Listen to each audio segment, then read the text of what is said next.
உடைந்து போன ஒரு மண்பானையின் கழுத்து பூமியில் கிடந்தது. வழிப்போக்கன் ஒருவன் அதை கவனிக்காமல் கால்களால் மிதிக்க போனான். மிதிக்காதே என்று பானையின் கழுத்து சத்தமிட்டது. இனி உனக்கென்ன வாழ்வு? உன்னை மிதித்தால் என்ன, உடைத்தால் என்ன?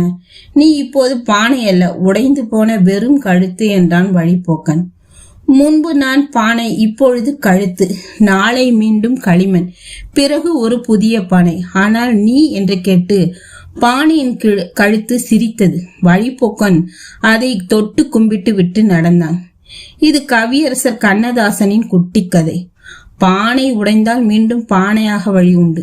மனிதன் இறந்தால் அந்த சாம்பலை கொண்டு என்ன செய்ய முடியும்?